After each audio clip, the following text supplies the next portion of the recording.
WPBF 25 News at 9 starts with breaking news. Breaking right off the top here at 9, a massive fire in West Palm Beach. This happening near Flamingo Park. Crews have been on scene for hours now. Some homes and businesses have been evacuated. People with respiratory conditions, there's so much smoke. They're being told to stay inside because there's so much smoke in the air. It is a busy, busy Wednesday morning. Thanks for joining us here at 9. I'm Erin Guy. And I'm Nathalie Pozo. We have live team coverage this morning. Glenn will break down the winds and where that is sending the smoke. Yasmin is tracking the road closures. We want to begin with our Caleb Califano, who is live there at the scene with the very latest. Caleb, this has been going on now for more than 4 hours. What can you tell us? Well, they are making, Nathalie, a lot of progress on this fire. I want to step out of the way just to show you what they're really doing right now.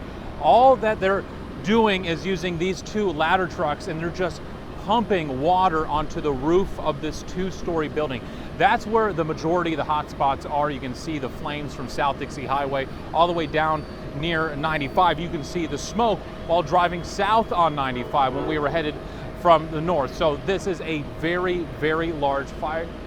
We're seeing multiple firefighters on scene here as well. We were told around 75 plus firefighters working this scene. Right now, what we know is that all the hot spots are on the roof. This is a defensive fire. Right now, we're not exactly sure how this fire started, but we do know it's a defensive fire, and it was a complicated process because right next door to this warehouse, there's actually a railroad, and they had to put the hoses over the railroad for a moment to try to help get supply water to these fire trucks to get it out. Here's what the fire chief had to say on that.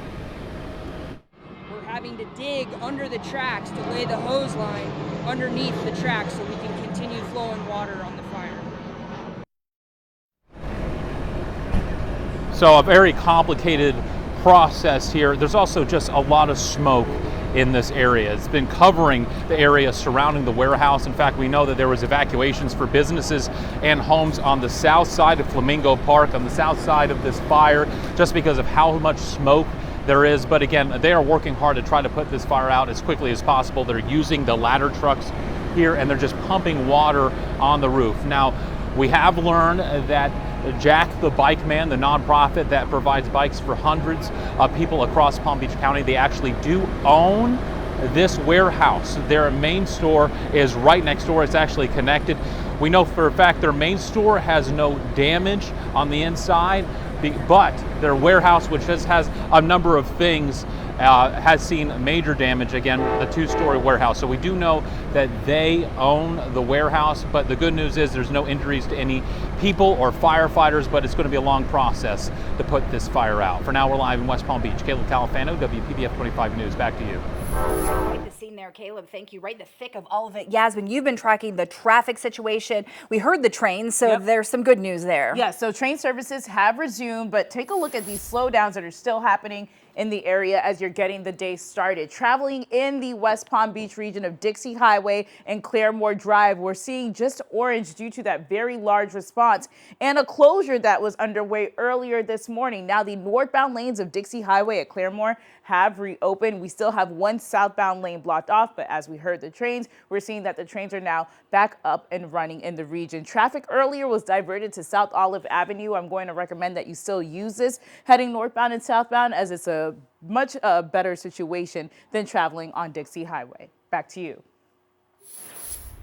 All right, thank you so much. Let's bring in first warning meteorologist Glenn Glazer. Glenn, you're talking about kind of that wind because that smoke has been shifting. At one point, Caleb had a hard time even talking to us. Yeah, there was a little burst of air there that kind of sent the smoke right around Caleb there, and he had to take a breath for a second. Let me show you what's going on. And we look at wind speeds. We look at 2 things. We look at the wind speed, but we also look at the wind direction. So let's start with wind speeds. Wind speeds are rather low, which means winds are pretty light. 2 miles per hour, 3 miles per hour, 5 miles per hour. That's a pretty light wind. Then we also look at the wind direction to see where it's moving. Everything is moving from south to north. So a low wind speed means that the smoke would be able to billow up higher in the sky before the winds take over and really start to push the smoke a certain direction. So if we take a look at the camera, you can see that happening here. The smoke is able to billow up higher into the sky before the winds take over and start to push it from south to north. So that's what we've been seeing throughout the morning. Fortunately, the winds are light, so that helps to get things under control a little bit faster, but there is enough wind to continue to drive this smoke up to the northern parts of West Palm Beach. We do have a cold front on the way. We're going to talk a lot more about that. Chances for rain in the forecast later today and a big drop in temperatures. That's coming up in just a few minutes. Glenn, thank you. We'll make sure to stay with WPBF 25 for any breaking news, updates, and developments. We will share new information as we get it throughout the hour and, of course, the day. Well, covering the Treasure Coast, a family grieving this morning after Port St. Lucie say a 2-year-old boy was killed from a self-inflicted gunshot to the head. Yeah, investigators believe the toddler was playing with a gun in the bedroom. Investigators were called to the home on Northwest Zenith Drive. That's in the Torino neighborhood. It happened last night. They say the child appears to have been playing with the gun when it went off and hit him in the head. Police say the gun belongs to the mother's fiance and appears to have been left out in the open. It's the hardest way to learn this lesson: gun safety, gun safety, gun safety. If you're going to have a firearm and you're going to have children in the house, obviously the gun needs to be secured. Don't ever assume that the child is too young to be able to, get a hold of that gun and pull that trigger.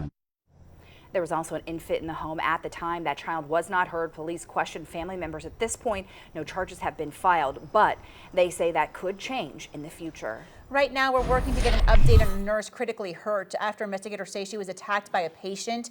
This is video of the moment Palm Beach County deputies arrested the patient, Stephen Scantlebury, along Southern Boulevard. Authorities say the attack happened on the 3rd floor of the Palms West Hospital. Not many details have been released, but officials say the attack happened in a matter of seconds, and several people who saw it came over to help. We're told the nurse was taken to St. Mary's Medical Center. The executive director of the Florida Nurses Association says violence against nurses is more common than people may think. Almost every nurse has probably experienced some kind of violence in her career, at least once, and probably more often. There needs to be some additional strategies put in place, some other protections, increased security.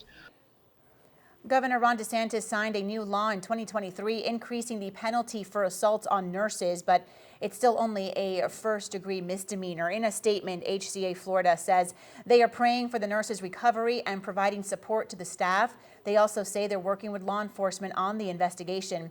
The suspect is now facing attempted murder charges and is undergoing medical clearance.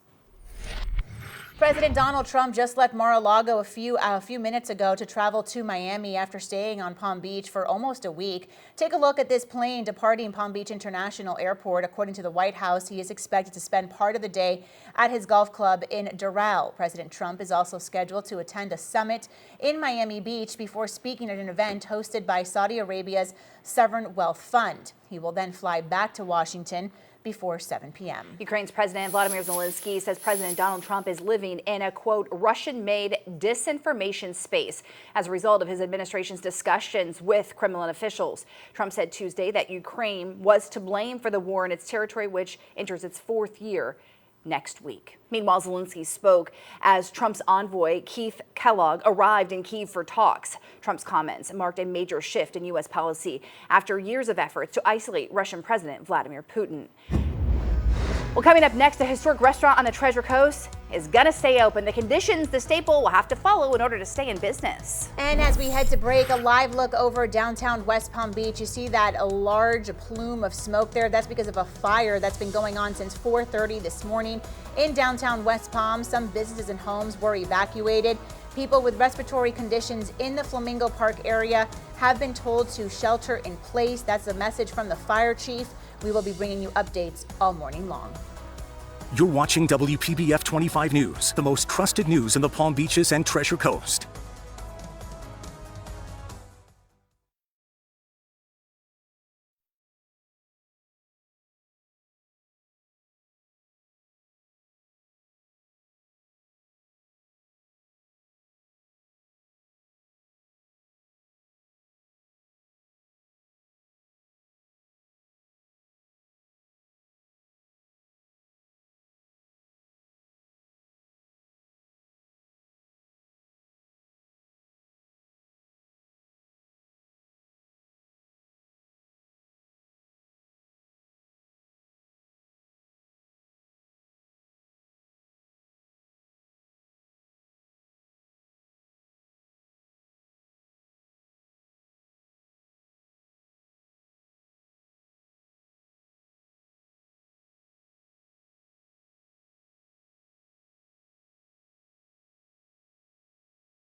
Welcome back. We continue to stay on top of that breaking news that we have been following for you all morning. Take a look at your screen. This is a live picture right now of just a plume of smoke making its way up into the air in the area of South Dixie Highway near Claremore Drive. That's because of a massive fire in downtown West Palm Beach happening right now. Parts of South Dixie Highway remain closed this morning.